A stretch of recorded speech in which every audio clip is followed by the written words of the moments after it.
So yesterday, moments before Donald Trump canceled the tariffs that he said he was never going to back away from, he tweeted things like this. This is a great time to buy. This is a great time to buy. And he also said, be cool. Everything is going to work out well. The USA will be bigger and better than ever. Well, it turns out what he might have done was extremely illegal. And Fox News, of all people, are calling him out. All right, here is Fox News' watered-down version of what took place. But let me just tell you that this is a big deal, that Fox is at least trying to tell partially some of the truth. And then after this, I have Adam Schiff, who has released a statement saying what he's going to do around Trump's criminality.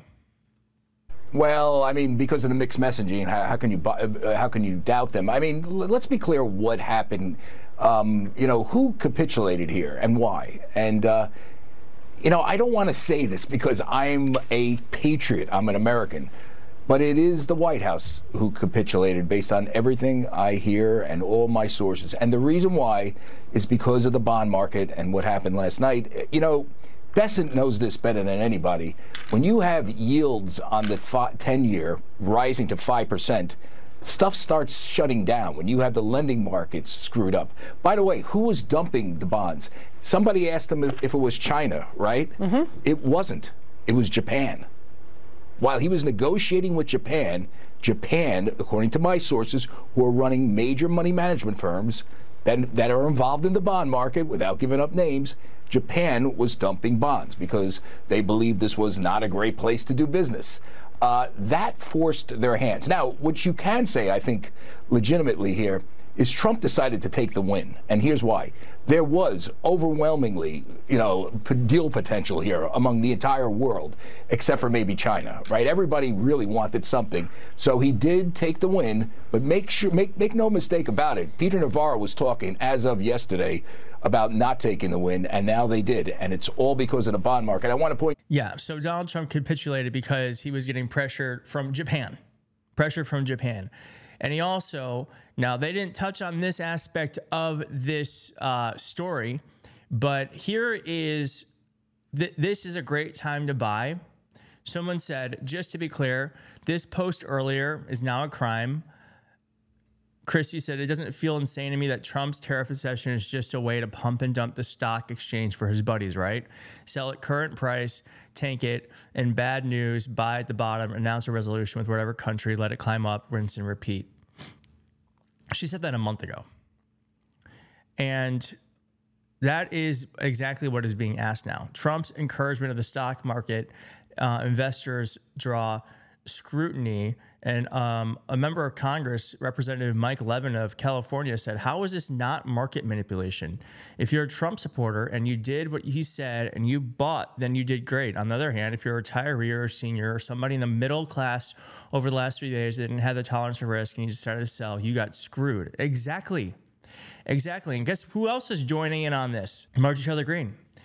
This is unusual. Yesterday, Marjorie Taylor Greene said that people panicking over tariffs are losers and failures. Today, she disclosed over a dozen stock purchases, purchasing hundreds of thousands of numerous stocks she bought when the market was deeply red. Unusual. Unusual or illegal?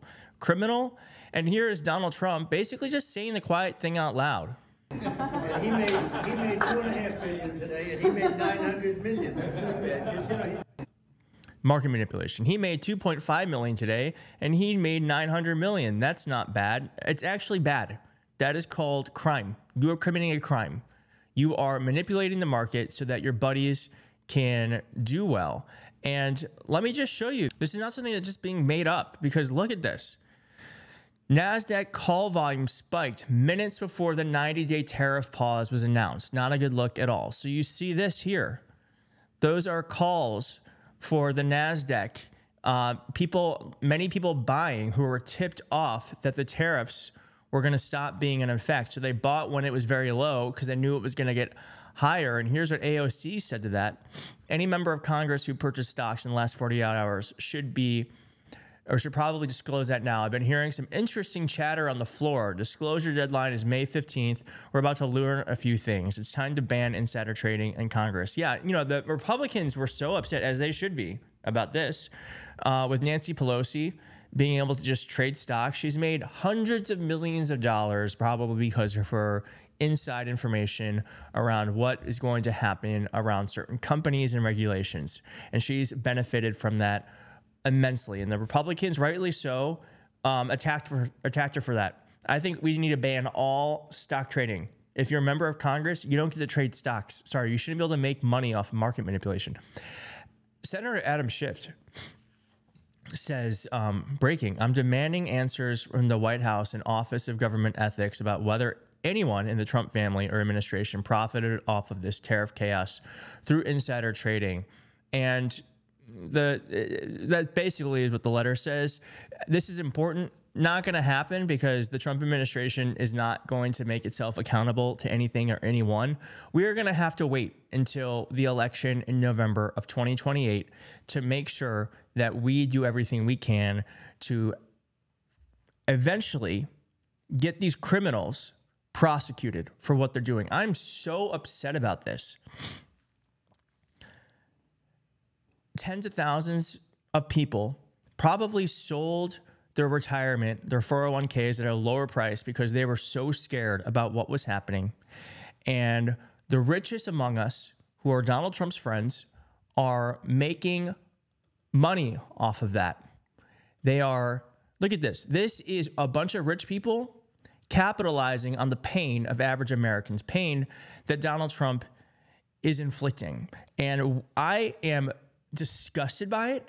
It makes me want to do everything I can to ensure that we win and that all of these criminals face consequences. And we have to be a nation of laws. I'm sorry, Merrick Garland, you fucked up. And we have to be an actual nation that prosecutes anyone, whether you're the president or you were the president or you are a CEO. We have to prosecute people if they commit crimes to the fullest extent in the law. And I'm just going to, here's this meme.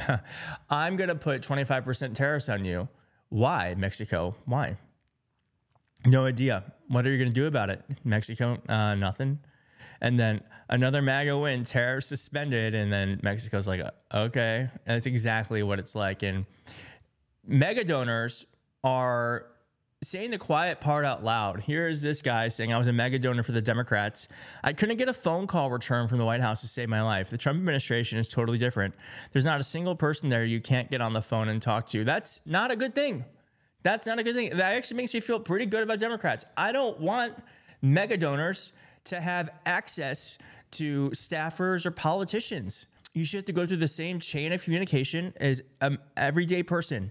And I think it's good on the Democrats, and it actually says a lot about Trump that these mega donors, these billionaires, have access to him and his people. And as Andy Kaczynski said, this speaks so well of Democrats and so poorly to the mindset of some of the donors. And I'm going to end with this. Try to watch this and not gouge your eyes out. Losing money costs you nothing. This is just the reality of life. You're gonna, like, were you young and dumb? How much money did you lose? Everyone loses money. Everyone loses money. It costs you nothing. In fact, it builds quite a bit of character. In fact, you learn a lot of lessons, actually, by losing money. It's bloody Black Monday. Holy moly. The Kamala crash is here. Kamala needs to get in front of a camera today. People are losing their homes today. People are losing their fortunes today. People are losing their futures today. People are losing their 401ks today. This is shaping up to be one of the worst market days in American history. Yeah. So when Trump crashes the market intentionally, people lose money. It's okay. You know, you'll make it back. You'll make it back. You'll make it back. When the economy dips a little bit, or when the stock market dips a little bit, when a Democrat is in office, it's the Kamala crash, and she needs to get on camera immediately, even though she was just vice president at the time. So anyway, thanks for watching. If you like this video, please hit like in the video. If you're not subscribed, consider subscribing, and I will see you next time.